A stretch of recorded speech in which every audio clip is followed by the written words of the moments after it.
Hello दोस्तों। Good morning. कैसे हैं आप? ये मेरे मन में कि 3 दिन, सॉरी 5 दिन पहले की कहानी है और पार्ट 3 से आप समझ सकते हैं। जैसा कि लास्ट पार्ट में मैंने आपको बताया, 2017 में मैं अहमदाबाद गुजरात आ चुका था और गुजरात आते ही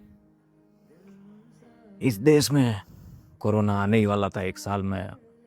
पर जैसा कि मैंने नई नई प्रोफाइल चेंज करी आईटी कंपनी में, आईटी का या किसी भी बिजनेस का दोस्तों एक ही असूल है। शुरू में 3-4 साल आपको अपनी घिसानी पड़ेगी। उसके बाद एस्टिमेट आप उस पोजीशन पे पहुंच जाओगे जहां से शायद आपकी वैल्यू बढ़ती जाए और आपका हटाना मुश्किल हो जाए। इसी तरह मेरी भी एक अच्छी कंपनी में नौकरी लग चुकी थी। इस समय साथ साथ बहन की शादी भी थी। शुरू में पगार थोड़ी कम ही थी, 20,000 के आसपास। पर समय ऐसा था कि पिताजी घर बैठ चुके थे और अब वो कुछ करने से रहे हुए। पर फिर भी जैसे तैसे बीच वाली बहन की शादी तय हुई और ये मेरी ज़िंदगी का वो पॉइंट था जहाँ पे मैंने पहली बार अपनी ज़िंदगी कर्जे की तरफ बढ़ाई। आज मैं बेटा यही सोचता हूँ कि उस दिन नहीं लिया होता तो मैं इतना बुरा नहीं फंसता। पर वो ज़रूरी था, क्योंकि जवानी में लड़का क्या क्या करता है वो घर वालों को बता नहीं पाता है कि पैसे कहाँ जा रहे हैं। और इंडियन फैमिली की दिक्कत यही है, वो जब खुश होते हैं तो घर वालों को बता देते हैं पर अपना दुख घर वालों को नहीं बताते, क्योंकि घर वाले भी वैसे ही रिएक्ट करेंगे और वो उसको सिचुएशन को समझने की बजाय उसको ही गलत समझेंगे। तो मेरे साथ भी कुछ ऐसा ही हुआ। 2017 में पहली बार शहर छोड़ने के बाद एक कंपनी ज्वाइन करी और 6-8 महीने वहाँ पे एक्सपीरियंस लिया। उसके बाद मेरी बहन की शादी हुई 2018 में। शादी हालांकि बड़े धूमधाम से थी और अपना व्यवहार अच्छा था तो बहुत सारे काम सस्ते में भी हो गए। पर शादी ख़त्म होते ही फिर ज़िंदगी की लंका लगनी थी और इस समय मेरी ज़िंदगी में कुछ बचा भी नहीं था। सिर्फ मैं वो पुरानी यादें जो उस लड़की के साथ मैंने बिताई थी, और वो लड़की जा चुकी थी। हालांकि मेरा तो टूटा ही था, पर वो दोनों जिसके लिए हम दोनों मिलते थे उन दोनों का भी करीब टूट चुका था, क्योंकि वो लड़का गरीब था और उसको फ्यूचर नहीं दिखा आगे कुछ। इसलिए हम दोनों अब उस फेज में आ सके थे जहाँ पे एक इंसान टूटने के बाद दारूडिया बन जाता है या शराबी बन जाता है और घर की जिम्मेदारियों के तले या उसके बोझ के तले दबा चला जाता है। हालांकि हम दोनों का ही बैकग्राउंड लमसम सेम ही था, पर मेरे घर में मेरे पिताजी थे जो धीरे धीरे अपना दिमाग खोते जा रहे थे। 2018 में सिटी ऑफ लेक्स में बहन की शादी कराई। हालांकि उसको अच्छा परिवार मिला और आज खुदा ने एक चीज़ अच्छी करी कि वो अच्छी सेट है और ये खुशी है उस चीज़ की। पर उसके बाद मेरी आदत बिगड़ती गई, क्योंकि जो इंसान एक बार कर्जा ले ले और उसको पता चल जाए कि ऐसे पैसे आ सकते हैं तो फिर वो थोड़ा बहुत और लेने लगता है। ऐसे करते करते जब भी जहाँ ज़रूरत होती मैं इधर उधर से लेता रहता।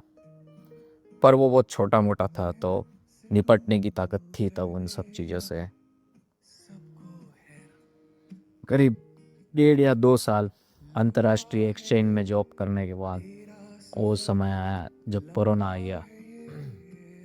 पूरी दुनिया में लोग मर रहे थे तो घर वालों को चिंता हुई, क्योंकि एज ए गवर्नमेंट सेक्टर की तरह काम करने वाले इंसान को छुट्टी नहीं मिलती है, चाहे कोरोना हो चाहे कुछ भी हो। उस समय उनका प्यार भी उमड़ रहा पर वो आगे कितनी देर तक था। तो उन्होंने यही सलाह दी, बेटा घर छोड़ के वहाँ मत रहे और सब छोड़ छाड़ के यहाँ आ जा। मेरे साथ मेरे 2 दोस्त भी रहते थे और एक इंसान अपना करियर बनाने ही मेरे लिए यहाँ आया था, पर उसका करियर अच्छा बन गया और वो सेट हो गया। और कोरोना में हम दोनों ने साथ में बहुत अजीम लम्हे गुजारे। जब लोग अनाज को तरस रहे थे उस टाइम पे हमारे पास घूमने के एक्सेस होने के कारण हम बहुत घूमते थे, हम बहुत जगह गए, पर फिर भी एट द एंड हम अपने 4x4 के कमरे में आके हंसी मजाक करते थे। कोरोना के वर्जन बदलते गए और एक ऐसा टाइम आया जब उसके घर वालों ने उसे बुला ही लिया और मैं भी यहाँ छोड़ के अपने शहर उदयपुर चला गया। 6 महीना फिर मैं बेरोजगार हो गया, पर घर में पैसों की कमी कम नहीं हुई। हर बार पैसे देने ही पड़ते थे या कुछ न कुछ लाना ही पड़ता था। तो इसी कश्मकश में इधर उधर से पैसों का अरेंजमेंट चलता रहा। इस बीच हालांकि कहीं 1-2 महीने के लिए लड़कियां भी आई, पर उनको मैंने मेरे जीवन में काउंट नहीं किया,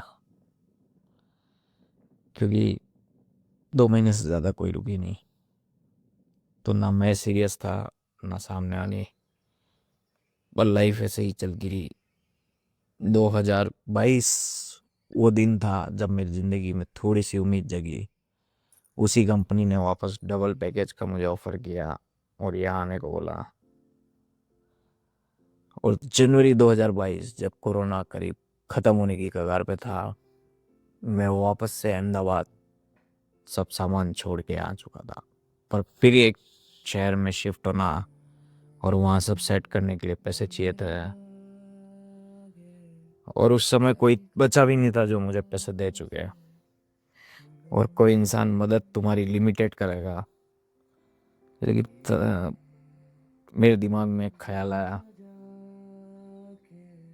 कि मैंने ये चीज़ जान ली कि लोग आसानी से पैसे देंगे नहीं, पर अपन उनको लालच दें कि तुम्हें 1 लाख दो, तुमको 10,000 मिलेंगे या 20,000 मिलेंगे 1 लाख पे, तो लोग उसे इन्वेस्टमेंट समझ के लगाएंगे।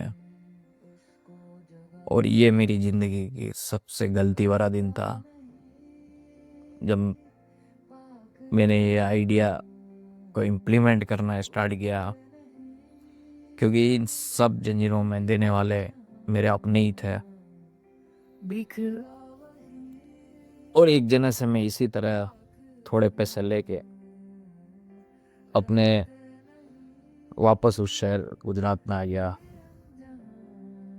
जहाँ से ज़िंदगी पलटने वाली थी। आगे की कहानी आपको अगले पार्ट में सुनाएंगे। कृपया बने रहिए मेरे चैनल पे,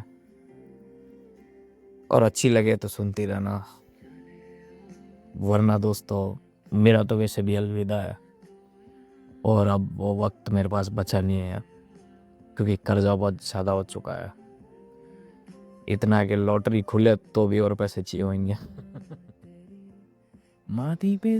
इसलिए ये आखिरी के एक्सपीरियंस में शेयर कर रहा हूँ, और मैं चाहता हूँ वो गलती आप नहीं करें जो मैंने करी है। आज के लिए गुड नाइट दोस्तों। अभी तक जो भी मैंने कहानी आपको सुनाई वो सब शॉर्ट में सुनाई थी, पर आगे की कहानी धीरे धीरे मैं आपको डीप में सुनाने जा रहा हूँ, ताकि आपको मेरी गलतियों का अनुभव हो और आपकी ज़िंदगी में वो गलतियाँ आप नहीं दोहराएं। फिलहाल के लिए अलविदा, गुड बाय, जय श्री कृष्ण।